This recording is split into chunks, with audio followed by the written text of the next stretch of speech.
കുവൈത്തിലെ labour camp ഒരുപാട് പ്രേക്ഷകർ ചോദിക്കുന്നുണ്ടായിരുന്നു, ഈ പരിക്കേറ്റ് ചികിത്സയിലുള്ളവരുടെ അവസ്ഥ എങ്ങനെയാണെന്ന് ചോദിക്കുന്നുണ്ടായിരുന്നു. പരിക്കേറ്റ് വിവിധ ആശുപത്രികളിൽ ചികിത്സയിലുള്ളത് 36 പേരാണ്. അതിൽ 4 പേരുടെ നിലയാണ് ഗുരുതരമായി തുടരുന്നത്. കുവൈത്തിൽ നിന്നുള്ള ഒരു റിപ്പോർട്ടൊന്ന് കാണാം. കുവൈറ്റിൽ നടന്ന ദുരന്തത്തിൽ പരിക്കേറ്റ 36 പേരാണ് ഇപ്പോഴും കുവൈറ്റിലെ വിവിധ ആശുപത്രിയിൽ ചികിത്സയിലുള്ളത്. ഇതിൽ 4 പേരുടെ നില ഗുരുതരമാണ്. ഈ 4 പേരിൽ 2 പേർ മലയാളികളാണ്.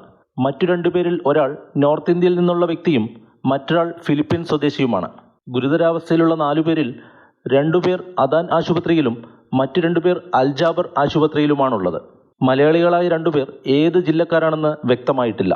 നിലവിൽ ചികിത്സയിലുള്ള 36 പേരിൽ 19 പേർ അദാൻ ആശുപത്രിയിലും 4 പേർ അൽ മുബാറക് ആശുപത്രിയിലും 6 പേർ ജഹറ ആശുപത്രിയിലും അൽജാബർ ആശുപത്രിയിൽ 6 പേരും ഫർവാനിയ ആശുപത്രിയിൽ ഒരാളുമാണ് ഉള്ളത്.